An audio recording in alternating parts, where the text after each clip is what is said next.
జల్లి software job కొడదామనుకుంటురా? అయితే వీక్యూబ్ లో ట్రైనింగ్ తీసుకొని మంచి జాబ్ కొట్టేయుర్రి. ఈ నెలలో ప్లాస్టిక్ కాలుష్యాన్ని నిర్మూలించాలి. End plastic pollution. ఇది ఒక పెద్ద భూతం. ఇక్కడే ఒక భూతం వేషం వేసుకొని మా మిత్రుడు వచ్చాడు. ఒకసారి లేచి చూపేయండి.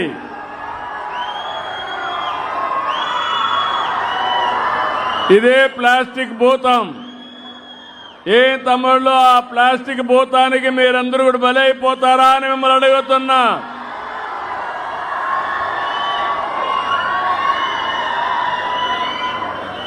ఈరోజు మనం అందరూ చూస్తున్నాం, ఎక్కడ చూసినా ప్లాస్టిక్ మయమైపోతా ఉంది. నిద్ర లేచి మీరు బ్రష్ చేసుకునేది కూడా ప్లాస్టిక్ తోనే బ్రష్ చేసుకుంటారు. ఆహారం తినే ప్లేట్ల వరకు ఎక్కడ చూసినా ప్లాస్టిక్ ప్లాస్టిక్ ప్లాస్టిక్. మనం రోజు వాడే బాటిళ్ళు, కప్పులు, కవర్లు ఇవన్నీ చాలా ప్రమాదకరమైనటివి. దీనివల్ల వాతావరణం కలుషితం అవుతుంది. మనకు క్యాన్సర్ రావడానికి కారణం ఈ ప్లాస్టిక్ అని చెప్పి నేను మీకు తెలియజేస్తున్నా.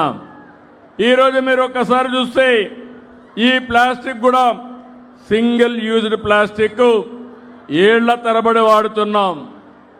ఇది మట్టిలో కలవదు. భూమిలో పోతే ఎక్కడికక్కడ భూమి కూడా కలుషితం అవుతుంది. దీనివల్ల మొక్కలు కూడా మొలవు. ఇంకో పక్క మనం తినే తిండి ఈ ప్లాస్టిక్ కలిసి అక్కడి నుంచి మనందరికీ విషవాయువుల వల్ల శ్వాస సంబంధించిన వ్యాధులు వస్తున్నాయి. క్యాన్సర్ వస్తూ ఉంది. ఏం తమ్ముళ్ళు, తెలిసి ఈ ప్లాస్టిక్ బలైపోతారా, ఈ భూతానికి బలైపోతారా అని మిమ్మల్ని అడుగుతున్నా. నిలిపే తెలివితేటలు మనకు లేవా అని మిమ్మల్ని అడుగుతున్నా. ప్లాస్టిక్ వద్దు, ప్లాస్టిక్ వద్దు. ఈ భూతం మనకు వద్దని గట్టిగా చప్పట్లు కొట్టి హర్షాన్ని, ఆమోదాన్ని తెలియజేయండి.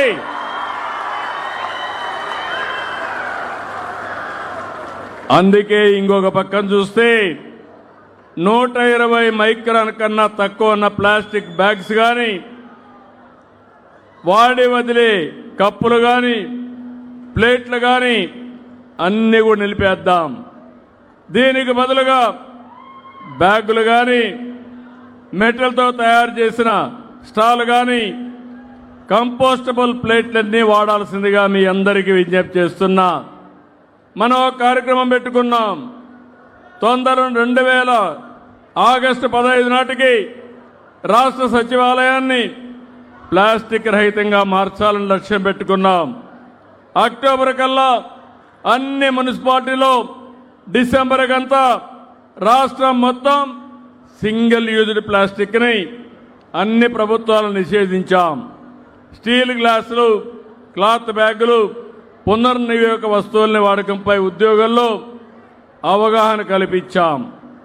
రోడ్లు, డ్రైనేజీలు, బహిరంగ ప్రదేశాల్లో శుభ్రత డ్రైవ్లు చేపడుతున్నాం.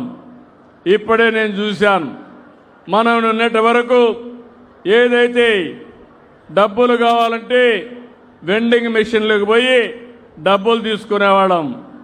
ఇప్పుడు మీకు బ్యాగులు కావాలంటే రైతు బజార్లో కానీ, షాపుల్లో కానీ వెండింగ్ మెషిన్లో ఇలాంటి ప్లాస్టిక్ బ్యాగులు కాకుండా మంచి బ్యాగుల్ని మీరు అక్కడి నుంచి తీసుకునే అవకాశం వస్తుందని చెప్పి కూడా నేను మీకు తెలియజేస్తున్నా. నేను ఈరోజు ఒకటే మిమ్మల్ని అందరినీ కోరుతున్నాను. ఈరోజు సర్కులర్ ఎకానమీ మీకందరికీ అర్థం కావాలి. ఏది ప్రపంచంలో వేస్ట్ కాదు. ప్రతి ఒక్క దాంట్లో నుంచి సంపద తయారు చేసే అవకాశం ఉంది. అందుకే ఈరోజు మన యొక్క తిరుపతిని చూస్తే ఒక మంచి అవార్డు వచ్చింది. ఈ అవార్డు చాలదు, దేశానికి మీరు ఒక్కసారి చూస్తే తిరుపతి అనేది ఒక పవిత్రమైనటువంటి పుణ్యక్షేత్రం. ఒక భారతదేశం కాదు, విదేశాల నుంచి వెంకటేశ్వర స్వామి దర్శనానికి ఆశీస్సులకు వస్తారు. వచ్చినప్పుడు ఇక్కడ ప్లాస్టిక్ కానీ పరిశుభ్రత లేకపోతే దానిపైన మన మీద ఒక మంచి అభిప్రాయం ఉండే పరిస్థితి ఉండదు. అందుకే నేను ఒకటే ఆలోచించాను, ఈ రాష్ట్రాన్ని స్వర్ణాంధ్రప్రదేశ్గా తయారు చేయాలంటే ముందు స్వచ్ఛ ఆంధ్రప్రదేశ్ని సాధించే బాధ్యత మనందరిపైన ఉంది. అది జరగాలంటే సర్క్యులర్ ఎకానమీకి నాంది పలకాలి. చెత్త నుంచి ఎనర్జీ మీరు ఇంట్లో నుంచే ఆలోచించుకోవాలి. మన ఇండ్లలో మనకు చెత్త వస్తూ ఉంది. కొన్ని దేశాల్లో చెత్త నుంచి పొడి చెత్త, తడి చెత్త రెండు డివైడ్ చేస్తారు. పొడి చెత్తని సెపరేట్ డస్ట్బిన్లో పెట్టి, తడి చెత్తని ఇంకొక డస్ట్బిన్లో పెట్టి మున్సిపల్ అధికారులకు అప్పచెప్తారు. కొంతమంది బాధ్యత కలిగిన వ్యక్తులు తడి చెత్త నుంచి కాంపోస్ట్ తయారు చేస్తారు. అవన్నీ కూడా మీ యొక్క గార్డెన్లో వేసుకోవడం, రూఫ్ టాప్లోనే కూరగాయలు పండించుకోవడం, ఇలాంటి కార్యక్రమాలకన్నీ కూడా శ్రీకారం చుడుతున్నారు. ఇది కాకుండా ఈరోజు మీరు చూస్తే సర్క్యులర్ ఎకానమీకి నమూనాగా తూకివాకంలో ఒక బ్రహ్మాండంగా 300 ఎకరాల్లో ఒక పార్కే ఇండస్ట్రియల్ పార్క్ తయారు చేశాం. మనం వాడే నీళ్లన్నీ లిక్విడ్ వేస్ట్ మేనేజ్మెంట్ కింద అవన్నీ కూడా పరిశుభ్రం చేసి మళ్ళీ పొలాలకు పంపించే పరిస్థితి వస్తుంది. ఈరోజు సింగపూర్ ఉంది. ఆ దేశంలో ఏదైతే బాత్రూంలో వాడిన నీళ్లని పరిశుభ్రం చేసి మళ్ళా తాగే స్థాయికి తీసుకొస్తున్నారు. ఈ విషయం మీరు గుర్తుపెట్టుకోవాల్సిన అవసరం ఉంది. అదే సమయంలో ఏదైతే కాంపోస్ట్ ఉందో, తడి చెత్త ఉందో, దీని నుంచి ఎనర్జీ కరెంటు ఉత్పత్తి చేసే పరిస్థితి వస్తుంది. బయోఫ్యూయల్ ఉత్పత్తి చేసే పరిస్థితి వస్తుంది. ఇక్కడ పెట్టిన సర్క్యులర్ ఎకానమీ పార్కులో వివిధ రకాలైన ఇండస్ట్రీస్ వస్తాయి. పేపర్ అంతా కూడా సెగ్రిగేట్ చేసి పేపర్గా తయారు చేస్తారు. గ్లాసులన్నీ కూడా సెగ్రిగేట్ చేసి మళ్ళా గ్లాసులు తయారు చేసుకుంటారు. అదే మరిగా మనం తయారు చేసిన చెత్త నుంచి అనేక రకమైనటువంటి వెల్త్కు సంబంధించి, సంపదకు సంబంధించి అనేక కార్యక్రమాలు చేస్తారని చెప్పి కూడా నేను మీకు తెలియజేస్తున్నా. అందుకని తిరుపతి భారతదేశానికే ఒక ఆదర్శం కావాలి. ఇప్పుడే నేను చూశాను, ఒక వ్యక్తి అయితే చెత్త నుంచి సంపద సృష్టించే దిశగా ఈరోజు ఇక్కడే డెమాన్స్ట్రేట్ చేశాడు. బెంచ్లన్నీ తయారు చేశాడు. పార్కుల్లో బెంచ్లుగా కూర్చోవేసి మనం కూర్చునే అవకాశం ఉంది. ఇంకో పక్క చిన్న చిన్న డస్ట్బిన్లు తయారు చేసి మన కారులో పెట్టుకుని, మనకందరికీ ఒక దురలవాటు ఉంది, కారులో చెత్త రోడ్డు మీద వేస్తాం. పోతూ పోతూ తిన్నంతా వేసుకుంటూ వెళ్తాం. కానీ ఈరోజు ఆ డస్ట్బిన్ చూస్తే పక్కనే ఉంటుంది. మీరు తినింది దాని మీద దాంట్లో వేసి మీ ఇంటికి పోయినప్పుడు, ఆఫీస్కి పోయినప్పుడు తీసుకుపోయి డస్ట్బిన్లో వేసి అప్పుడు రోడ్లు క్లీన్ చేసే పరిస్థితి రాదు. మీరు కూడా బాధ్యత కలిగిన పౌరులుగా ఉంటారు. ఈరోజు మాత్రం మీరంత మంచి కారు 20 లక్షలు, 50 లక్షలు, కోట్లు పెట్టి కారు కొంటారు. మీరందరూ ఆలోచిస్తారు, మీ కారులో మాత్రం చెత్త వేయరు, తీసి రోడ్డు మీద వేస్తారు. మీ ఇల్లుంది, మీ ఇంట్లో ఊడుస్తారు, ఊడ్చి ఎక్కడేస్తారు? మీ ఇంటి మీద రోడ్డు వేస్తారు, రోడ్లో వేస్తారు. మీ ఇల్లు మీదనుకుంటారు, రోడ్డు మీది కాదనుకుంటారు. మీరు పీల్చే గాలి ఎక్కడి నుంచి వస్తుందని అడుగుతున్నా. మీ ఇంట్లో నుంచి వస్తుందా? బయట నుంచి వస్తుందా? లేదా? కలుషితమైతే కలుషితమైన గాలి పీలుస్తాం. ఆ గాలి పీలిస్తే ఆ గాలి వల్ల అనారోగ్యం అయ్యే పరిస్థితి వస్తుంది. నాకు ఒక వారసత్వం మీరు చూస్తే 123 మున్సిపాలిటీలు ఉన్నాయి. వీటిల్లో ప్రతిరోజు 9,000 వ్యర్థాలు, మొత్తం వేస్ట్ అంతా కూడా 9,000 మెట్రిక్ టన్నులు వస్తుంది. దీంట్లో తడి చెత్త 5,500 టన్నులు వస్తుంది. పొడి చెత్త 3,400 టన్నులు వస్తుంది. అయితే గడిచిన ప్రభుత్వం చెత్త మీద పన్నేశారు కానీ 86 లక్షల మెట్రిక్ టన్నులు చెత్తంతా రోడ్డు మీద పెట్టి వెళ్ళిపోయారు. అవన్నీ క్లీన్ చేపిస్తున్నా. ఇప్పటికి చాలా వరకు క్లీన్ అయింది. నేను మొన్న మా నారాయణ గారికి ఒకటే చెప్పాను, అక్టోబర్ 2వ తారీఖుకి ఎక్కడైతే లెగసీ చెత్త ఉందో, వారసత్వపు చెత్త ఉందో దాన్ని తీసే బాయి తప్పచెప్పాను. రాత్రింబగుళ్ళు పనిచేస్తున్నారు. అయితే మళ్ళా ఒక 20-30 లక్షల మెట్రిక్ టన్నులు వచ్చింది. అక్టోబర్ 2వ తారీఖుకి 85 లక్షల మెట్రిక్ టన్నులు ఖాళీ చేయించే బాధ్యత, పూర్తి చేసే బాధ్యత ఈ ప్రభుత్వం తీసుకుంటాం. ఇటీవల వచ్చిన 20 లక్షల చెత్త కూడా డిసెంబర్కు పూర్తి చేసి ఈ రాష్ట్రంలో ఎక్కడ కూడా రోడ్డు మీద కానీ డంప్ యార్డ్లో కానీ చెత్త లేకుండా చేసే బాధ్యత మాదని మీ అందరికీ హామీ ఇస్తున్నా. ఈరోజు దీనికోసం 2,000 విద్యుత్ వాహనాలు పెట్టాం. అక్టోబర్ 2 కంతా ఇస్తాం. దీనికి చూస్తే దగ్గర 30 కోట్ల రూపాయలు ఖర్చు అవుతుంది. ఆ డబ్బులు కూడా ఇస్తున్నాం.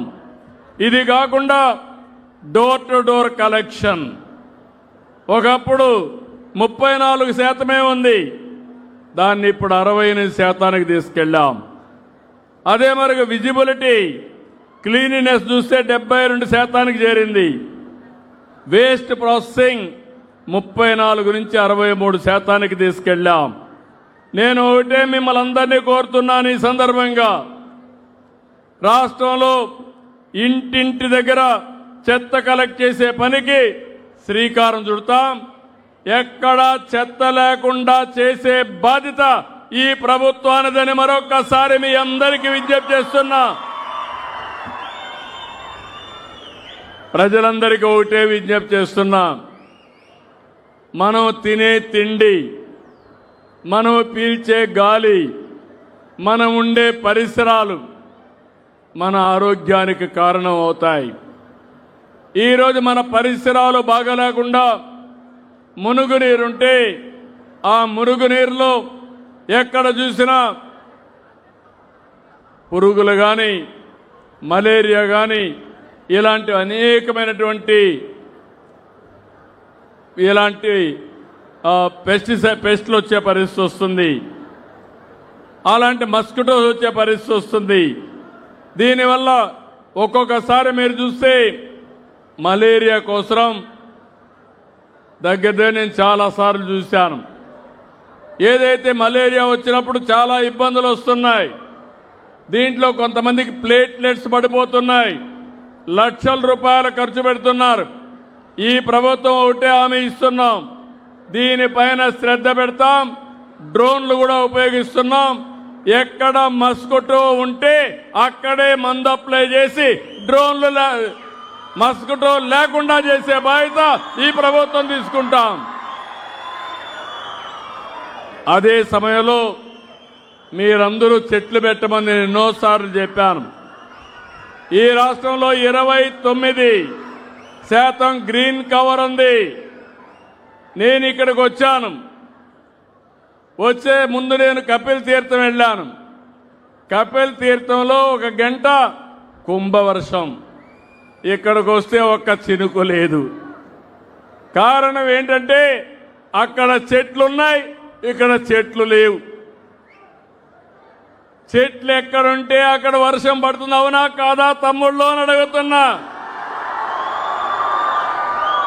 చిన్నప్పటి నుంచి చదువుకుంటూనే ఉన్నాం, కానీ చెట్టు మాత్రం పెట్టాం.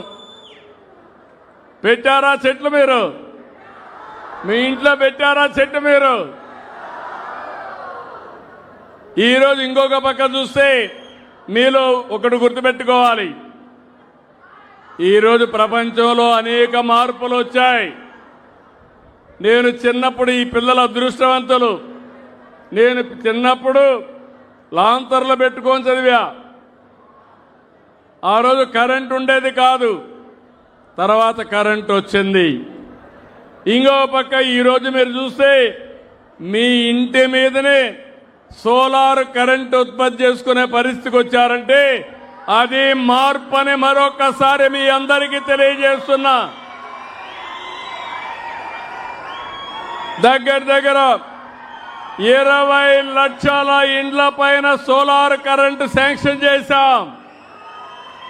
ప్రతి ఒక్క ఇల్లు, ప్రతి ఒక్క ఆఫీసు, ప్రతి ఒక్క పొలము కరెంటు ఉత్పత్తి చేసే కేంద్రాలుగా తయారవుతున్నాయి. ఈరోజు మీరు చూస్తే door to door collection Delhi అయితే 99% ఉంది. మనం ఇంకా బాగా ఇంప్రూవ్ కావాలి. 68% ఉన్నాం. విజిబుల్ క్లీనినెస్లో 99 చండీగఢ్ ఉంటే మనం దగ్గర 72% ఉన్నాం. చాలా ఇంప్రూవ్ కావాలి. ఇంకో పక్క వేస్ట్ ప్రాసెసింగ్ 99% చండీగఢ్ ఉంటే మనం 63% ఉన్నాం. ఇంకొక పక్కన మీరు ఒకసారి చూస్తే లెగసీ చెత్తంతా తీయడంలో చండీగఢ్ 100% ఉంటే మనం 66% ఉన్నాం. అదే సమయంలో ఇంకొక పక్కన చూస్తే మొత్తం 7 స్టార్ రేటింగ్ మన విజయవాడకు వచ్చింది. 5 స్టార్ రేటింగ్ తిరుపతి, గుంటూరు, విశాఖపట్నానికి వచ్చింది. 3 స్టార్ రేటింగ్ రాజమండ్రికి వచ్చింది. ఇంకో పక్క 1 స్టార్ రేటింగ్ 14 మున్సిపాలిటీలకు వచ్చింది. 1 స్టార్ రేటింగ్ ఉండేవాళ్ళు పైకి పోవాలి. తిరుపతి 5 స్టార్ రేటింగ్ ఉండే తిరుపతి రాబోయే సంవత్సరంలో 7 స్టార్కి వెళ్ళాలి. ఆ తర్వాత 9 స్టార్కి వెళ్ళాలి. ఎంత మనం ముందుకు ఎదగలిగితే అంత ముందుకెళ్ళి మన ఇల్లు ఎట్లయితే అద్దంలాగా పెట్టుకుంటామో మన రోడ్లు కూడా అద్దంలాగా పెట్టుకునే బాధ్యత మన అందరిది. అవునా కాదా? తమ్ముళ్ళు, ఒక స్వచ్ఛ భారతే కాదు, స్వచ్ఛ ఆంధ్రప్రదేశే కాదు, స్వచ్ఛత అన్ని రంగాల్లో ఉండాలి. మీలో కూడా నాకు 2 పనులు ఉన్నాయి. ఒక పక్క రాష్ట్రాన్ని పరిశుభ్రంగా మీ భవిష్యత్తుని బంగారు భవిష్యత్ చేసే బాధ్యత నాది. అదే సమయంలో రాజకీయాలు పూర్తిగా కలుషితం అయిపోయినాయి. నేర చరిత్ర కలిగిన వాళ్ళు రాజకీయాల్లోకి వచ్చారు. మొత్తం ప్రజల ఆస్తుల్ని కబ్జా చేసే పరిస్థితికి వచ్చారు. మీ ఆరోగ్యాన్ని కూడా లెక్క పెట్టుకోకుండా మీకు కీడు చేసే నాయకులు వచ్చారు. మీ ఇంట్లో చెత్త ఏ విధంగా అయితే క్లీన్ చేస్తున్నారో రాజకీయాల్లో ఈ మలినాన్ని కూడా శుభ్రం చేసే బాధ్యత మీ అందరిపైన ఉందని చెప్పి మరొకసారి విజ్ఞప్తి చేస్తున్నా. ఏం తమ్ముళ్ళు, నేర రాజకీయాలు మనకు అవసరమా అని మిమ్మల్ని అడుగుతున్నా. నేర రాజకీయాలను అడ్డుకోలేమా అని మిమ్మల్ని అడుగుతున్నా. నేను ఒకసారి మోసపోయా. 2019 ఎన్నికల ముందు ఇక్కడ ఉండే వాళ్ళందరూ నన్ను చూశారు. ఎప్పుడైనా నేను నేరాలు చేశానా తమ్ముళ్ళు అని మిమ్మల్ని అడుగుతున్నా. హత్యా రాజకీయాలు నా జీవితంలో ఉన్నాయని మిమ్మల్ని అడుగుతున్నా. ఎప్పుడన్నా ఇన్నారా అని మిమ్మల్ని అడుగుతున్నా. తిరుపతిలో స్టూడెంట్ ఎప్పటి నుంచి ఎవరిని చంపడం కానీ ఘోరాలు నేరాలు చేయడం కానీ చేశానా అని మిమ్మల్ని అడుగుతున్నా. కానీ మీ అందరికీ లా అండ్ ఆర్డర్ ఇవ్వాలని, మీ ఆస్తులు కాపాడాలని, మీకు భద్రత ఇవ్వాలని ఒక్కొక్కసారి కొంతమంది నా మీద హత్యా ప్రయత్నాలు చేసినా నేను భయపడలేదు. మీరందరికీ ఒక ఐడియా మీరు గుర్తుపెట్టుకోవాలి. నేను తీవ్రవాద సమస్య రాష్ట్రానికి మంచిది కాని గట్టిగా పోరాడాను. రాయలసీమలో ముఠా కక్షలు మంచిది కాదు, కుటుంబాలు నాశనం అయిపోతున్నాయని పోరాడాను. ముఠా కక్షలు పూర్తిగా రూపొందించాను. మత కలహాలు మానవత్వానికి మచ్చ అనే ఉద్దేశంతో పోరాడాను. కానీ ఇక్కడే వెంకటేశ్వర స్వామి దగ్గర మీరు చూస్తే 2003 ఇప్పటికి కూడా జ్ఞాపకం ఉంది. ప్రాణదానానికి శ్రీకారం చుట్టి అలిపిరి దగ్గరికి పోతే 23 క్లెయిమోర్ మైన్స్ నా మీద బ్లాస్ట్ చేశారు. జ్ఞాపకం ఉందా తమ్ముళ్ళు అని అడుగుతున్నా. సాక్షాత్ వెంకటేశ్వర స్వామి దిగొచ్చి నాకు ప్రాణభిక్ష పెట్టాడు. ఇంకా ఈ రాష్ట్రానికి ఏదో చెయ్యాలి అనే ఉద్దేశంతో నాకు ప్రాణభిక్ష పెట్టాడు. అలాంటి వ్యక్తిని నేను ఎప్పుడు హింసా రాజకీయాలను ప్రోత్సహించరు. హింసా రాజకీయాలు చేసే వాళ్ళుంటే వాళ్ళ గుండెల్లో నిద్రపోతానని మరొక్కసారి మీ అందరికీ విజ్ఞప్తి చేస్తున్నా.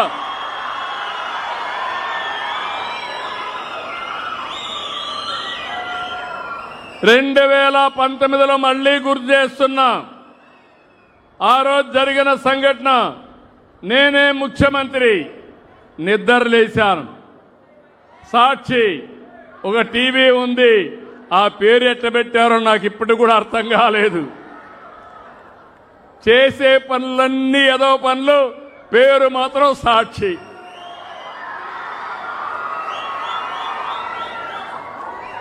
నిద్ర లేస్తే టీవీలో ఫ్లాష్, వివేకానంద రెడ్డి గుండెపోటుతో చనిపోయాడు.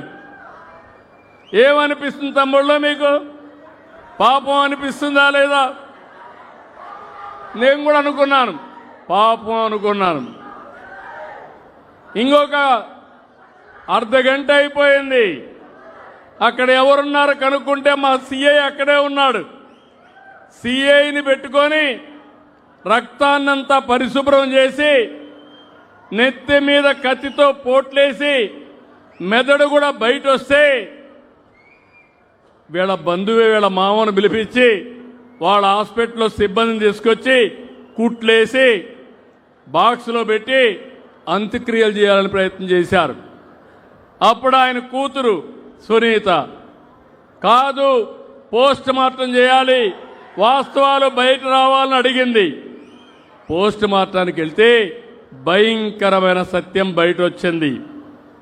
ఇది గుండెపోటు కాదు, గొడ్డలి వేటు.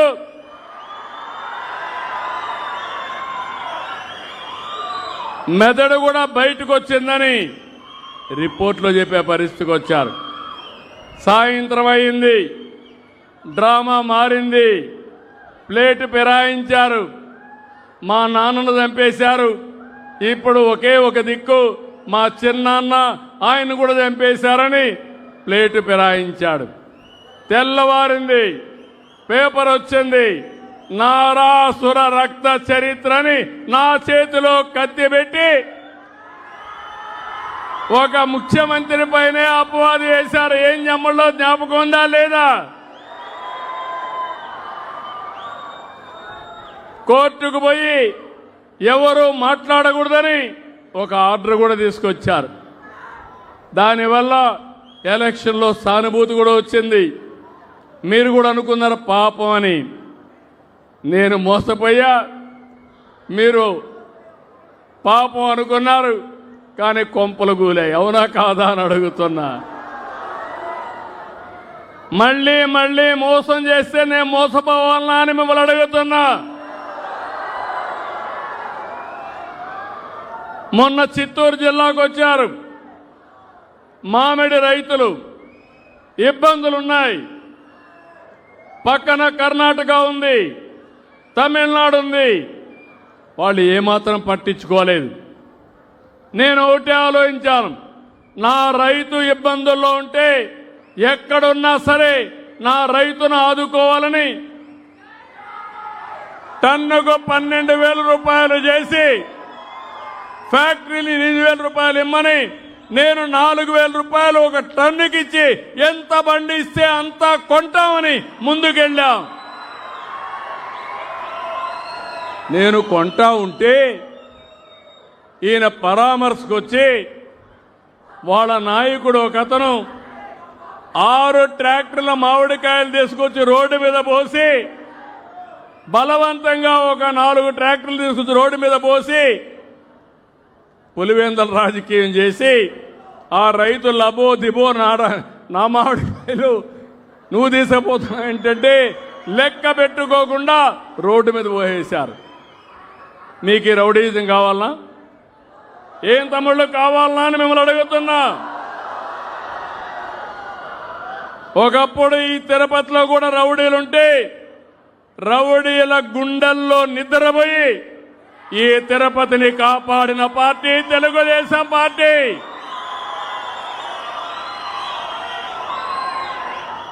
ఐదేళ్లు మనకు స్వేచ్ఛ ఉందా అని మిమ్మల్ని అడుగుతున్నా. ఎవరైనా నవ్వు ముఖంతో ఉన్నారా అని అడుగుతున్నా. ఈరోజు స్వేచ్ఛ ఉందా లేదా అని మిమ్మల్ని అడుగుతున్నా. అది ఎన్డీఏ ప్రభుత్వం, అది తెలుగుదేశం ప్రభుత్వం. చెప్పింది చేస్తాం. సూపర్ 6 చెప్పాం, నిలబెట్టుకున్న పార్టీ తెలుగుదేశం పార్టీ ఎన్డీఏ. మా పిల్లల్ని చదువుకోవాలని చెప్పాను, తల్లికి వందనం ఇస్తానని చెప్పాను. ఎంతమంది పిల్లలుంటే అంతమంది పిల్లలకి ఇస్తానని చెప్పి చేసిన పార్టీ ఎన్డీఏ. అవునా కాదా? అవును అంటే గట్టిగా చప్పట్లు కూడా చెప్పండి.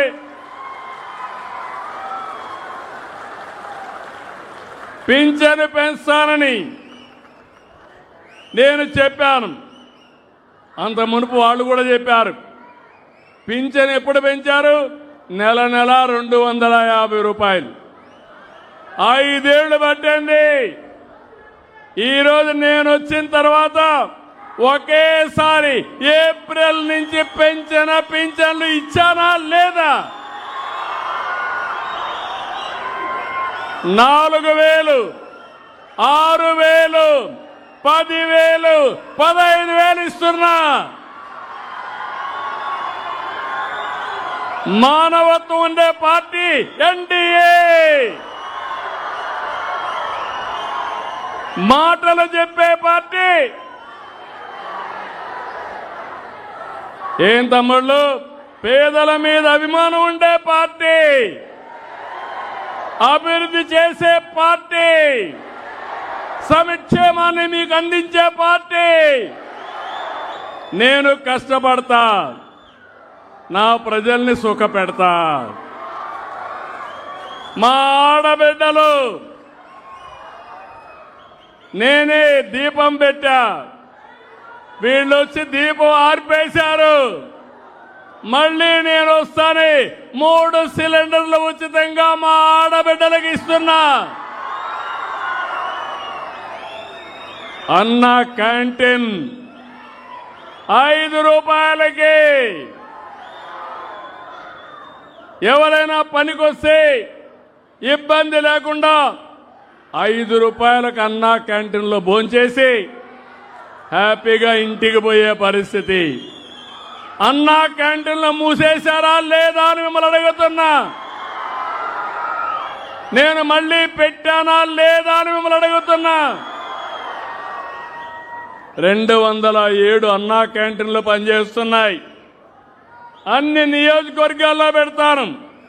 ఎన్టీ రామారావు గారు తిరుమలలో అన్నదానాన్ని ప్రవేశపెట్టారు.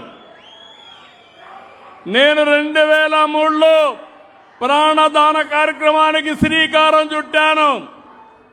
మొన్ననే దేవాలయాల నిర్మాణానికి దానం చేయమని పిలిపించా. నా ఉద్దేశం ఒకటి, వెంకటేశ్వర స్వామి భక్తుడి నేను. చిన్నప్పటి నుంచి ఆయన తలుచుకుంటూ పెరిగాను. నా సమస్యలన్నీ ఆయనకి చెప్పేసి నేను ముందుకు పోతూ వచ్చా.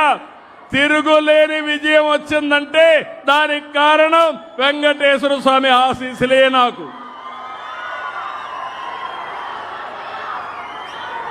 ఈరోజు మీరు ఒక్కసారి చూడండి, రాయలసీమకు నీళ్లు తెచ్చిన పార్టీ తెలుగుదేశం పార్టీ.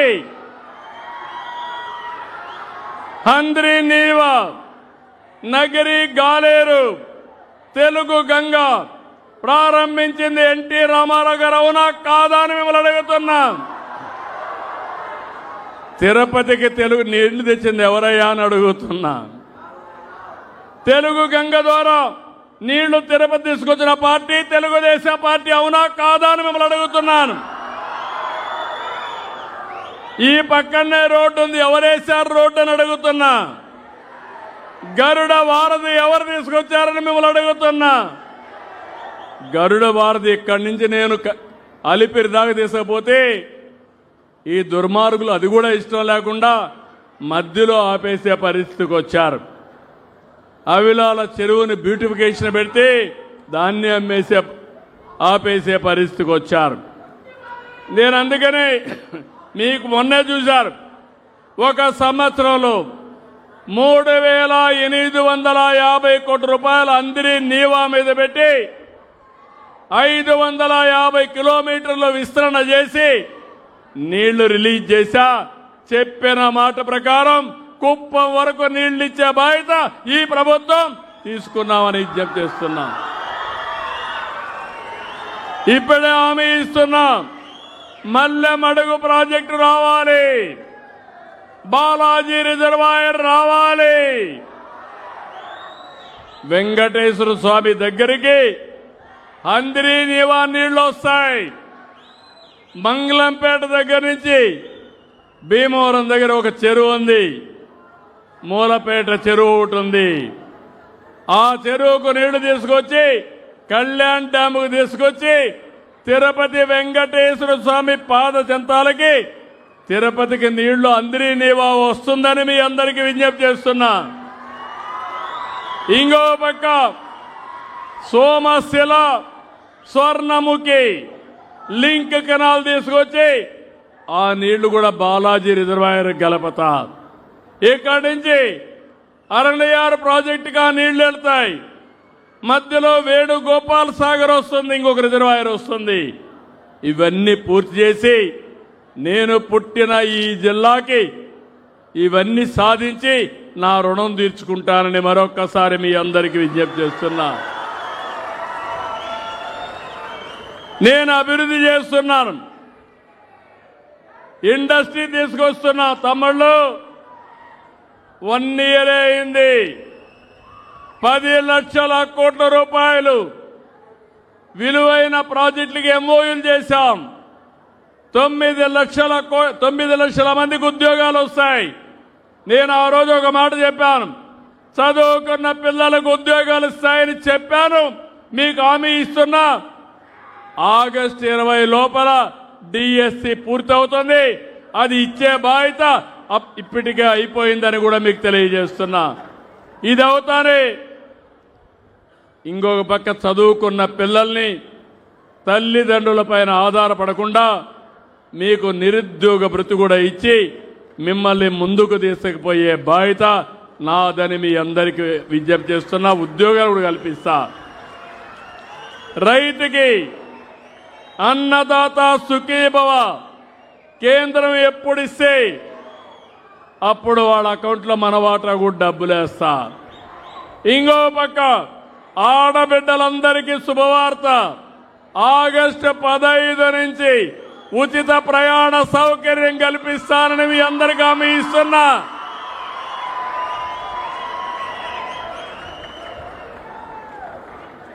అస్తవ్యస్తమైన ఆర్థిక వ్యవస్థ, దిక్కుదోచని పరిస్థితి, అనుభవం నాలాంటి వాడికి తల తిరిగే పరిస్థితి.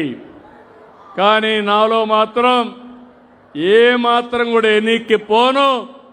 ముందు చూపు తప్ప పక్క చూపు ఎప్పుడూ ఉండదు, దొంగ చూపు ఉండదని మరొకసారి మీ అందరికీ విజ్ఞప్తి చేస్తున్నా. నేను కష్టపడేది మీకోసం, ఈ రాష్ట్ర ప్రజల కోసరం నేను ఒక మాట చెప్పాను. సంపద సృష్టిస్తా, ఆదాయాన్ని పెంచుతా, పెంచిన ఆదాయం మా ప్రజలకు పంచుతానని ఆ రోజే చెప్పానని కూడా మీ అందరికీ విజ్ఞప్తి చేస్తున్నా. అందుకని ఇంకొక వినూత్నమైన కార్యక్రమానికి కూడా శ్రీకారం చుట్టాను. 2029కి పేదరికం లేని సమాజం నా ఆశయం. నేను కష్టపడేది డబ్బులుండే వాళ్ళ కోసరం కాదు, సంపద సృష్టించాలి, దానికి కొంతమంది వ్యక్తులు కావాలి. కానీ నా కష్టం ఈ పేదవాళ్ళ కష్టాలు తీరాలి, మీ జీవన ప్రమాణాలు పెరగాలి, దానికోసమే కష్టపడుతున్నా. అందుకే P4 కింద ప్రభుత్వం ప్రైవేట్ ప్రజల భాగస్వామ్యానికి శ్రీకారం చుట్టారు. ఆగస్టు 15 లోపల మార్గదర్శి బంగారు కుటుంబాలు, హై నెట్వర్త్ ఉండే ఇండివిజువల్స్ 10% తీసుకొని కింద నుండే 20%కు మ్యాప్ చేసి మిమ్మల్ని ఎప్పటికప్పుడు అందుబాటులో ఉండి మీకు నూతనమైన ఆలోచనలు ఇచ్చి అవసరమైతే ఖర్చుకు కావాలంటే 10 రూపాయలు ఖర్చు పెట్టి మీ ఆదాయాన్ని పెంచుతూ మీ జీవన ప్రమాణాలు పెరిగేట్టుగా అవసరమైతే ఆ పిల్లల్ని బాగా చదివించేట్టుగా ముందుకు పోతామని చెప్పి కూడా నేను మీకు తెలియజేస్తున్నా. ఇలాంటి అనేక కార్యక్రమాలతో నేను ఒక వినూత్నమైన కార్యక్రమాలతో మీ దగ్గరికి వస్తున్నా.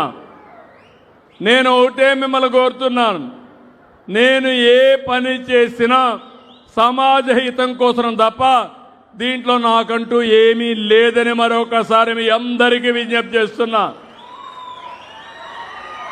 అయితే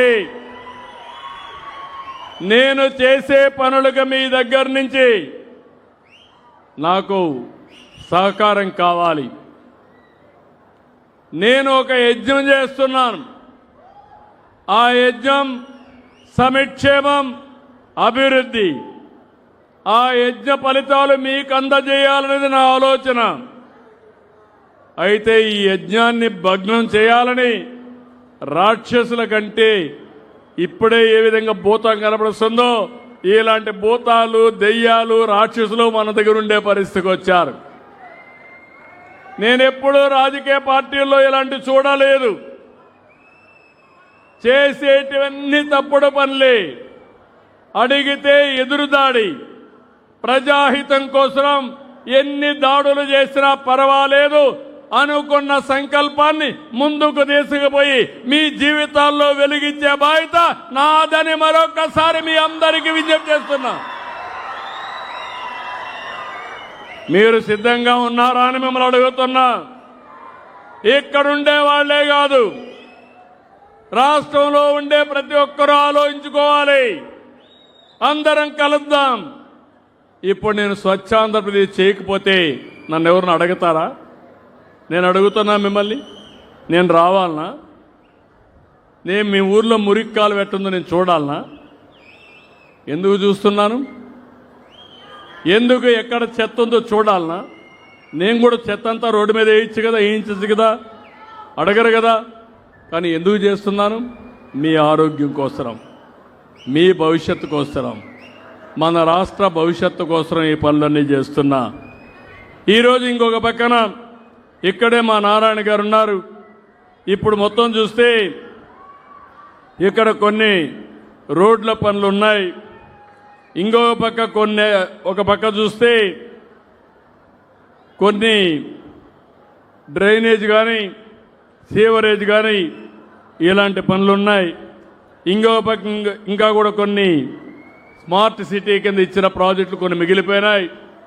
ఈరోజు మీ అందరికీ హామీ ఇస్తున్నా, భారతదేశంలోనే తిరుపతి ఒక పవిత్రమైన దివ్యక్షేత్రం.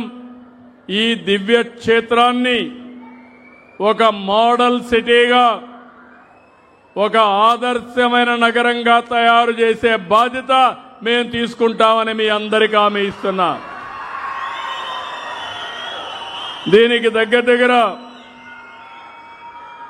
ఒక 77 మొత్తం కలిసి ఒక 100-150 కోట్లు ఖర్చు అవుతుంది. వేరియస్ స్కీమ్స్లో నారాయణ గారికి చెప్తున్నా, ఒకసారి సర్క్యులర్ ఎకానమీ కోసం ఒక మంచి ఇండస్ట్రియల్ పార్క్ పెట్టడమే కాకుండా తిరుపతిని ఒక విద్యా కేంద్రంగా, ఒక దివ్య క్షేత్రంగా, స్పిరిచువల్ సిటీగా, ఎవరైనా పెళ్లి చేసుకోవాలంటే తిరుపతికి వచ్చి పెళ్లిళ్ళు చేసుకునేట్టుగా, డెస్టినేషన్ మ్యారేజ్ అన్నీ ఇక్కడే చేసుకునేట్టుగా, వెంకటేశ్వర స్వామి ఆశీస్సులు తీసుకునేట్టుగా ఈ నగరాన్ని అభివృద్ధి చేస్తానని మీ అందరికీ తెలియజేస్తున్నా. ఎవరైనా వస్తే ఒక రోజు 2 రోజులు దర్శనం చూసుకొని వెళ్ళిపోకుండా ఒక 3-4 రోజులు ఇక్కడ నుండి ప్రశాంతమైన వాతావరణంలో వాళ్ళు కూడా గడిపే విధంగా ఒక కార్యక్రమానికి శ్రీకారం చుడతాం.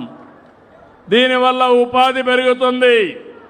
ఇంకో పక్క నాలెడ్జ్ ఎకానమీలో తిరుపతిని నాలెడ్జ్ ఎకానమీ హబ్గా తయారు చేసే బాధ్యత ఇంటి దగ్గర కూర్చొని లేకుంటే ఇక్కడనే పనిచేసుకునే విధంగా కంపెనీలు తీసుకొస్తామని మీ అందరికీ హామీ ఇస్తున్నా. ఇవన్నీ చేస్తూనే ఈరోజు మనం ముందుకు పోవాల్సిన అవసరం ఉంది. దానికోసం ఒక బెస్ట్ ఇన్ఫ్రాస్ట్రక్చర్ రావాలి. దానికి ఎంత డబ్బులైనా పర్వాలేదు. నేను పుట్టిన ఊరు, నేను తిరిగిన తిరుపతి, ఈ తిరుపతిని ఒక మోడల్ సిటీగా చేసే బాధ్యత నాది నాది నాదని మీకు విజ్ఞప్తి చేస్తూ, ఈరోజు మీ ఉత్సాహం చూశాను. మీరు ఉత్సాహం చూస్తే జేజేలు పలుకుతున్నారంటే, కేరింతలు కొడుతున్నారంటే అది చూసినప్పుడు నాకు ఒక ధైర్యం, మీరందరూ నాతో ఉన్నారు, కొండనైనా బద్దలు చేస్తాను. ఆ శక్తి దేవుడిస్తారు. మీరు ఆశీర్వదిస్తారు, మీరు సహకరిస్తారు. ఇది చేసినప్పుడు నాకు కొత్త కాదు, అనుకున్న లక్ష్యాన్ని తప్పకుండా నెరవేరుస్తానని మరొక్కసారి తెలియజేసుకుంటూ, ఈరోజు తిరుపతికి వచ్చినప్పుడు వెంకటేశ్వర స్వామి ఆశీస్సులు, మీ అభినందనలు, మీ సహకారం నా జీవితంలో మర్చిపోలేనని మరొక్కసారి అందరికీ తెలియజేసుకుంటూ,